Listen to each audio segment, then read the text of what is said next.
Imagine the following scene. A 105-year-old man crosses the office door, straightens glasses calmly, and sits to care for his patients. It is not curved for time, does not carry a remedy bag, nor seems exhausted. On the contrary, his eyes shine with energy, and he smiles as if he had just left medical school. This man is Shigeaki Hinohara, the oldest doctor in Japan, who lived until 2007 and worked until almost the end. His secret was not in laboratories or fashion diets, but in something you can get right now: the food on your plate and the way he used it. Want to know how this genius Japanese deceived aging with simple meals and a philosophy accessible to anyone? Stay with me, because I'll guide you for every detail of what he ate, as he prepared, and why it worked. And you can start applying it today to transform your energy, your health, and even your years ahead. In Japan, especially in Okinawa, longevity is not an accident. It is almost an art. While life expectancy in the United States parks 76 years old, there it reaches 84, and many exceed 100 still active, cooking home meals, taking care of gardens, walking the streets of stone. Dr. Shigeaki Hinohara, who lived until 105, was a living symbol of this reality. He did not trust expensive pills, modern supplements, or sophisticated treatments. Its strength came from a light, natural, and thoughtful diet, combined with habits that kept body and mind in harmony. Until he was 100 years old, he attended patients at St. Luke's Hospital in Tokyo, climbed stairs instead of taking elevators, and writing books that inspired generations. Today, we will explore 5 dietary principles based on his practices, with all the details of what he entered his daily meals: ingredients, quantities, preparations, and benefits. These secrets can revolutionize their digestion, their mental clarity, and their disposition, especially after 60. Let's start with the foundation of everything: how much he ate and why. Hinohara followed a Japanese ancient technique called hara hachi bu, which means eating until 80% satisfied. In the West, culture teaches us how to fill the dish to the edge, finish everything, and associate large portions with pleasure or economy. But he saw it otherwise. His meals were small, measured with intention. At breakfast, he had a glass of fresh orange juice, about 200 milliliters squeezed at the time, without added sugar, a tablespoon of extra virgin olive oil for good fats, and a cup of black coffee or green tea without sweeteners or milk. Lunch? Often it was just a glass of whole milk, 250 milliliters, or homemade kefir with 2 whole oat or rice biscuits, without sugary fillings. If the day was running, he even jumped this meal, but never ate on impulse. At dinner, he was careful a little more, but still in moderation. A bowl of steam-cooked vegetables, carrots, broccoli, pumpkin, about 100 grams of brown rice, a portion of 80 to 100 grams of lean fish, such as sardines or grilled mackerel with a touch of shoyu, and a fresh fruit, a small orange or ripe banana. He chewed slowly, enjoyed every bite, and stopped before he felt full. Why? Eating less reduces excess calories, decreases chronic inflammation, relieves oxidative stress in organs, and helps keep weight without restrictive diets. Studies of the National Institute on Aging confirm the moderate caloric restriction is linked to a longer life and a healthier metabolism. Hinohara said that this lightness in the stomach was what kept him alert, even at 90. Let's bring this to real life. Helen, 68, grew up with the rule of not left. I ate until stuffed, but felt weight, tiredness in the afternoon, and slept badly. Inspired by Hinohara, she paused in the middle of her meal, take a deep breath, and ask, "I'm still hungry, or is it just habit?" It stopped at 80% and in weeks noticed more energy, deep sleep, and even renewed pleasure at the table. How about trying today? Eat slowly, pause at 70%, and see how your body responds. Now let's go to the details of what Dr. Hinohara put on the plate, starting with the proteins, a pillar of his diet. He was not strict vegetarian, but gave absolute preference to plant sources, especially soy, an essential food in Japanese culture of longevity. At dinner, he ate tofu almost every day, sometimes about 100 grams grilled with a natural shoyu thread and a pinch of grated ginger.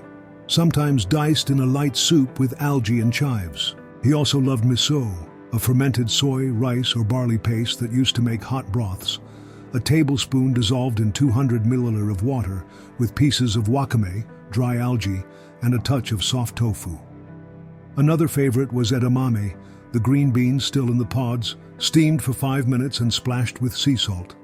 A simple snack that he ate between appointments, about half a cup at a time. For animal proteins, he included lean fish 2 or 3 times a week, grilled fresh sardine, about 80 grams, rich in omega-3, or baked mackerel with lemon and herbs. Red meat, almost never. Perhaps once a month, a small piece of 50 grams of lean meat, cooked without extra fat. Hinohara believed that soybean kept its clean and fluid digestion, while fish protected the heart and brain. And he was right. Soy is full of complete protein, anti-inflammatory isoflavones and prebiotic fibers that nourish the intestine. A study by the American Journal of Clinical Nutrition shows that regular soybean consumption reduces LDL cholesterol, improves bone density, and protects against cognitive decline. Meet Frank, 73 years old.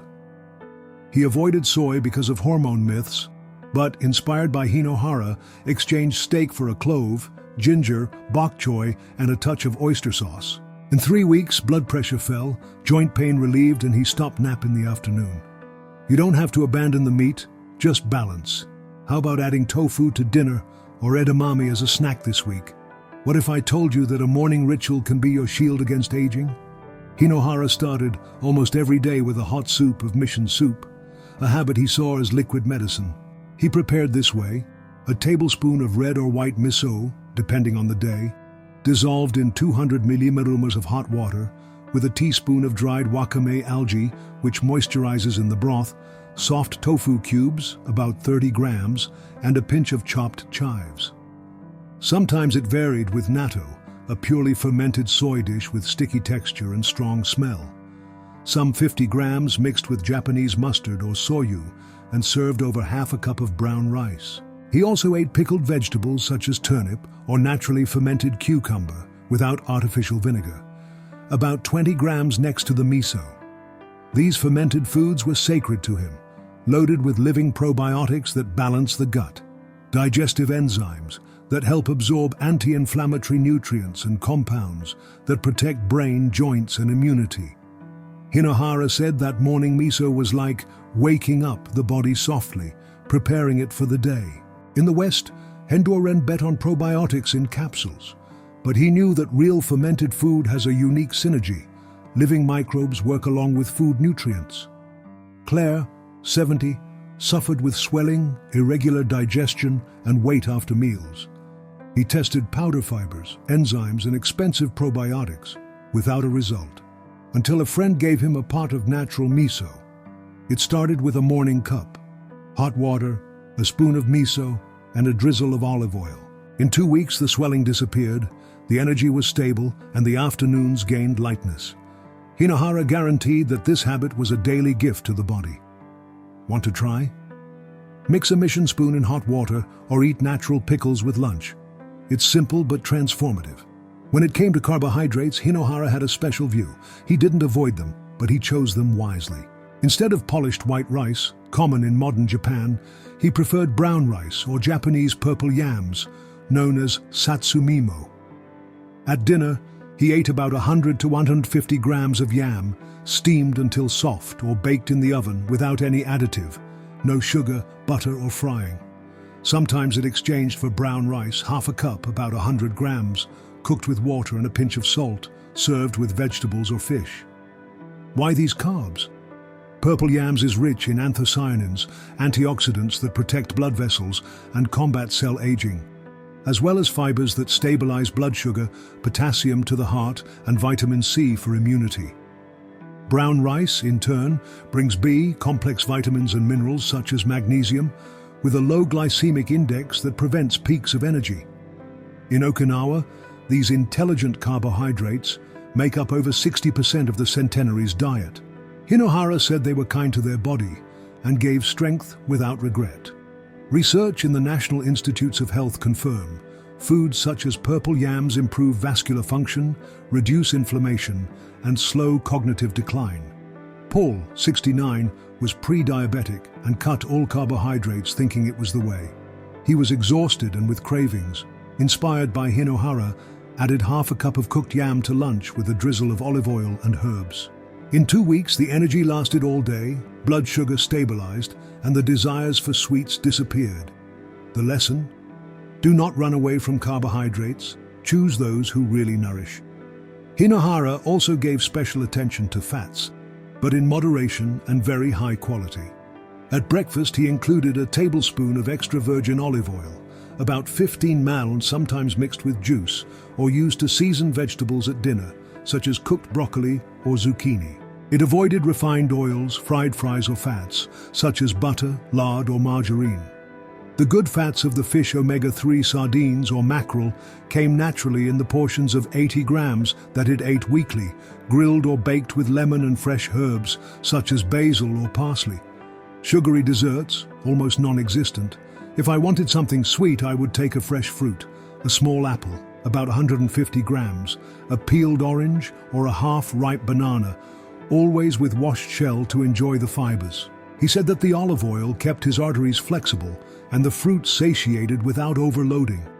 Studies show that monounsaturated fats, such as olive oil, reduce cardiac and inflammatory risk, while natural fruit's sugar avoids glycemic peaks. Maria, 65, used margarine in everything. Inspired by Hinohara, he exchanged for olive oil in vegetables and fruits instead of cakes. In a month, he felt the lighter body, the softer digestion, and the lighter mind. How about a drizzle of olive oil or apple as a dessert? In addition to food, Hinohara had a greater technique, the rhythm of life. He woke up early, took his juice and miso, went a 15-minute walk, and read something that inspired him, a newspaper, a medical book, or poetry. He did not count calories or followed rigid rules, but he ate with respect for the body. He climbed stairs even at 90, gave lectures to hundreds of people, and wrote books that sold thousands of copies. To get young, you need to have fun, he said, with a smile that illuminated his face. Marie, 71, was looking forward to fashion diets, low carb, without sugar, exhaustive rules. Until he read about Hinohara and changed. He started eating slowly, walking 20 minutes in the morning and having green tea in the afternoon just to relax. He planted herbs like basil and rosemary in the window and found joy in it. The rhythm brought physical and emotional balance. Hinohara proved that health is more than food. It's how you live around it. Let's detail Hinohara's 5 food steps. Eat up to 80% satiety with meals such as orange juice, tofu and brown rice. Prefer vegetable proteins, grilled tofu, miso in broth, boiled edamame, and lean fish like sardines. Add fermented such as mission soup with wakame or natto with shoyu. Choose intelligent carbohydrates such as cooked purple yam or brown rice. And use good fats such as olive oil with fresh fruits instead of industrialized sweets. It is not a revolution, it is an adjustment. Start with 1. A morning mission bowl, half a yam at dinner, a drizzle of olive oil at lunch. See how you feel. Hinohara did not seek perfection, but the intention. He ate light, lived light, and smiled a lot. He didn't count calories, but he counted on moments of joy. Try that. Cook a yam, take a hot miso, laugh during lunch. These are simple steps that add years, and life in their years. Think for a moment. What if the key to a long, full life wasn't in empty laboratories or promises, but in the simplicity of a dish? Dr. Shigeaki Hinohara showed us this with every bowl of miso he took at dawn, every piece of purple yams that enjoyed at dusk, every conscious choice to stop before feeling full. He did not run after perfect diets or had calories like a riddle. Instead, he danced with food, a light dance, full of respect for the body and gratitude for life. At 105, while the world was lost in complications, he proved that the simple can be extraordinary. And now, this lesson is in your hands, like a seed waiting to sprout. Imagine Hinohara to the 90s, climbing stairs with a smile, or 100, serving patience with the calm who knows that time is a friend, not an enemy. He ate grilled tofu, drank fresh orange juice, seasoned his days with olive oil and joy. Each meal was an act of balance, vegetable proteins to nourish without regret, fermented to wake the gut, intelligent carbohydrates to support without overloading. But it wasn't just what he put on the plate that made him shine, it was the rhythm. He walked, laughed, connected with people. His diet was not a prison, but a bridge for the freedom to live well. What if you started building this bridge today, brick by brick, with a single step?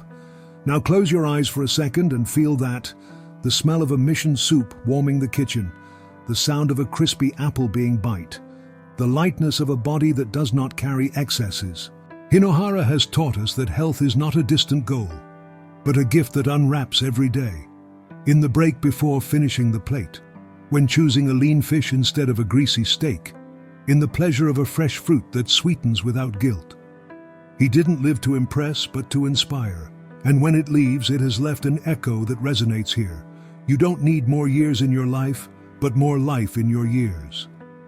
This is his inheritance, not a ready-made recipe, but an invitation to look at your plate and ask, does it take me where I want to go? What if the longevity started now, right now, with a small but powerful decision? Maybe it's having a cup of miso early tomorrow, or changing white bread for a cooked yam at dinner. Perhaps it is smiling as he eats, as Hinohara did, knowing that every bite is a vote in his own story. He has shown us that the secret is not in great revolutions, but in subtle adjustments. Eating up to 80%, choosing soy instead of heavy meat, embracing fermented as silent allies. It is not about perfection, but about intention. So stop and reflect. How many times have you eaten by obligation, in a hurry, emptiness? And how many times could you have eaten for love, to your body, to your mind, to your journey? Hinohara lived 105 years not to prove it was possible, but to challenge us to try.